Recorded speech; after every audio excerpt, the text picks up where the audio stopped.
So I'm out here today at Solace farm. It's an urban farm, like right in the middle of town, and they grow just a ton of produce, and they do it year round using high tunnels. So I'm on an all volunteer crew, and we are building a high tunnel, sometimes called the polytunnel. The structure itself is 30 feet by 70, so just over 2,000 square feet of farmable land.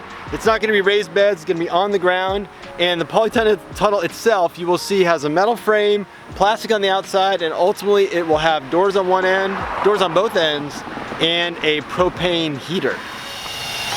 Alright, so we got our first truss assembled, and now these guys are just setting some self-tapping screws on each band, which locks it in place.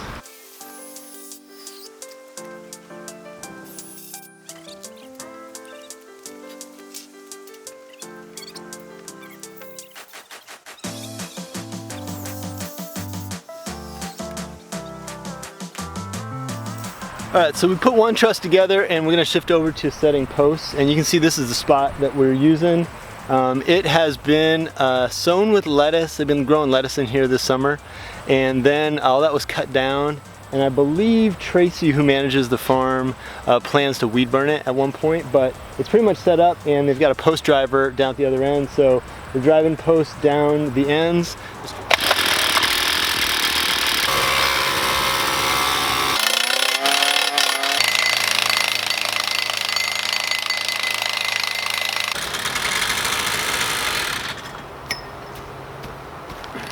Pre-drilling the holes about half their depth, just because of the soil composition. We weren't able to get the posts in if we didn't pre-drill.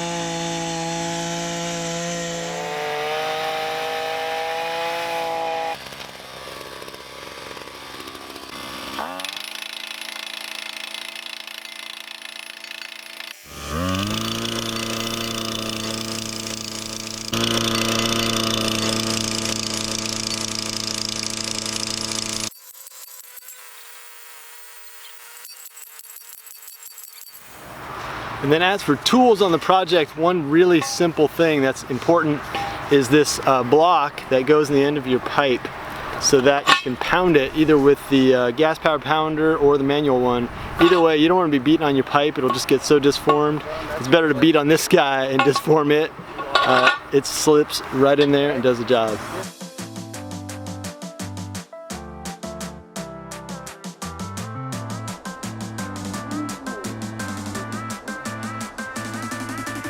And one thing that's worth noting on these posts is that they are a little bit flexible, so they will move a bit. So we're within about a 1/4 inch on all of them. One is low that we need to pull up and reset, but otherwise there's a little bit of variation just because there's some flex. You know, every project has those tolerances, and this one has a little bit given our truss flexibility and the post flexibility.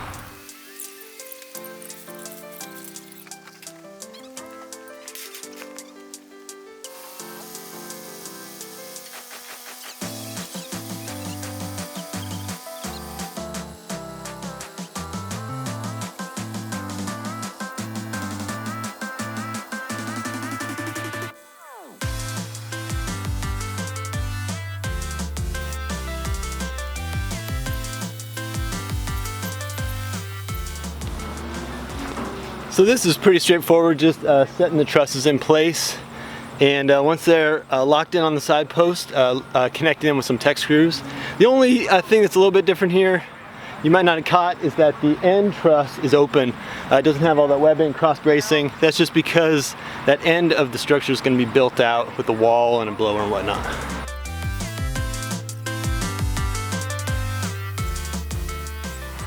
Alright, so it's lunchtime on the second day of work, and we've got almost half the trusses in place. I think that's all we've built. We got a little carried away, we built a bunch of trusses, and then we just wanted to get those guys in place. So we've got to build more trusses and then get back to installing them. Middle of the second day, I think that's not too bad. Once we get these trusses in place, it's a question of establishing some bracing. You can see they're not braced up top yet, like they're not connected. Traditionally with a structure like this, you might tie them together with 2x4s, but they're just kind of loose, like loose goalposts. And at the bottom, they'll get some X bracing after we get them all in place.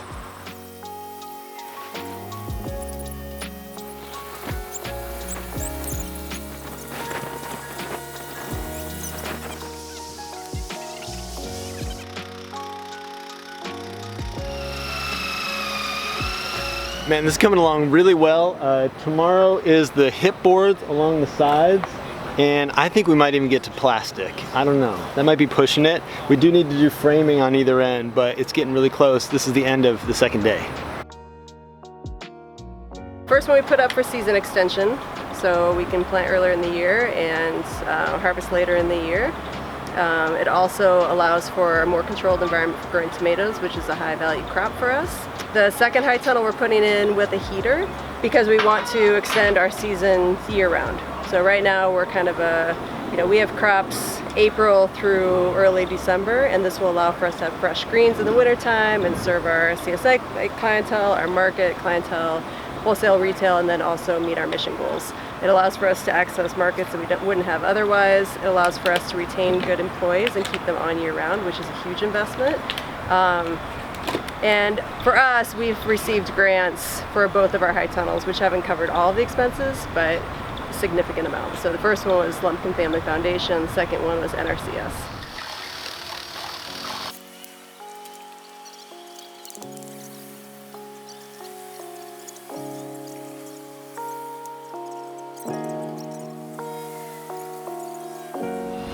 Next up, we're actually just about wrapping up, is putting up these purlins.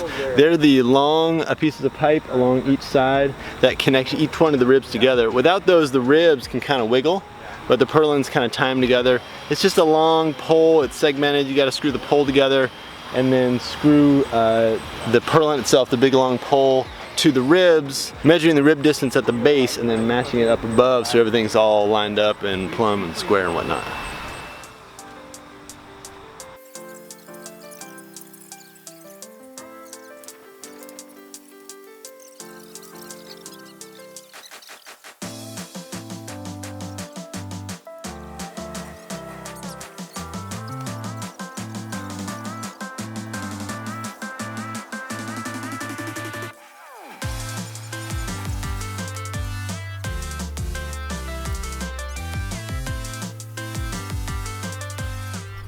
Now, while Joe and I have been putting on some sort of angled triangular cross bracing, I just wanted to make sure you caught this.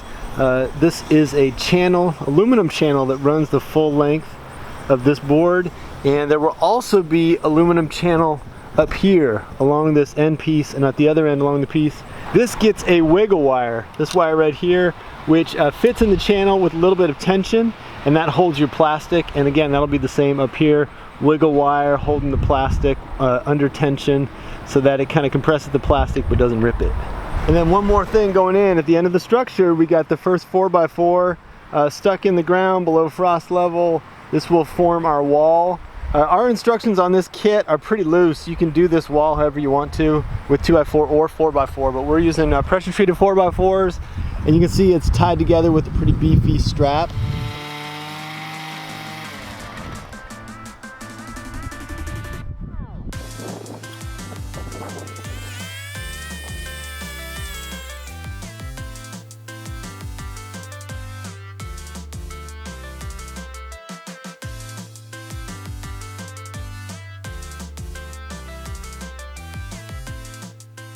Alright, so you can see that the sidewalls are in place and equidistant between the top and the bottom. The reason for that is that our curtain is going to hang down here, and you don't want an uneven curtain, so it's going to be just a single piece of plastic that's all the same size. Because of our sloped ground, we've got more baseboards down low than we do up here.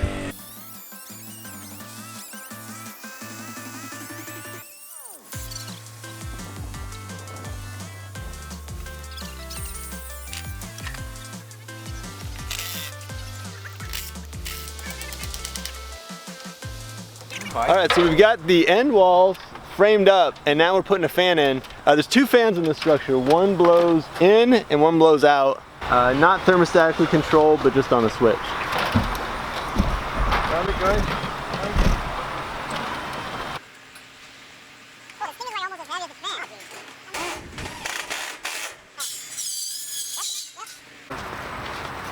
This is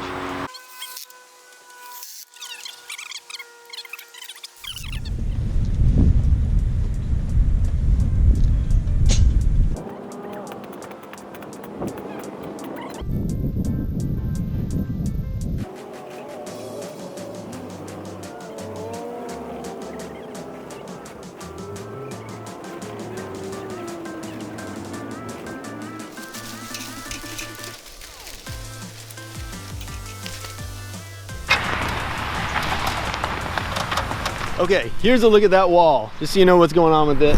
We've got the plastic on the whole thing, and it hangs over about a foot. That's because this foot is underneath the roof plastic. So you know the roof plastic is going to go over it, and this is going to go under it. So we just got some slack there, and it's all inside our channel. We got the wiggle wire and the channel, and it's pretty tight. You know, it's not perfect, but it's pretty good. Channel down below. Then we got our big opening for our door, which I think is going to be plastic. I think they're going with the plastic door on this. We've got the shroud over our fan here, wire on the inside, and that's it. One other thing these guys did, which looks pretty sweet, is this zigzag line system, alternating on, I think, 3-foot spans. That's to give a little integrity to the plastic. This is where the roll is, the roller. You can see it on this other high tunnel. You've got plastic on a roller. That is your life support for bringing air in to the system and not overheating. And so the roller is going to go here on these little pulleys. These guys are in place. You got lines here, so that's all good to go. There's also, I don't think we saw this before, but we also got a door in down here. Next couple days is going to be all about plastic. Then there's a few finishing touches, like hanging the heater, getting these fans running. We're going to need a propane line, electricity, etc. All right, a couple things got done since last night that I missed. There are some internal fans. You can see these guys are installing. This is to get air circulation within the tunnel up high. And right now we are moving in the heater that we are going to install up above.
So in just a couple minutes, we're under plastic.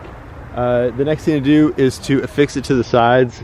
You know, we've got this channel here, the C channel, and we're tightening up the other side, and then we'll kind of bring it over and tighten up this side using that wiggle wire again. You can see the lines are pretty good, just given the crease on the plastic. So we've got plenty. The plastic's not going to come all the way down after the wiggle wire channel. Wiggle wire channel, it's going to be cut right here. That way these sides can be open or closed.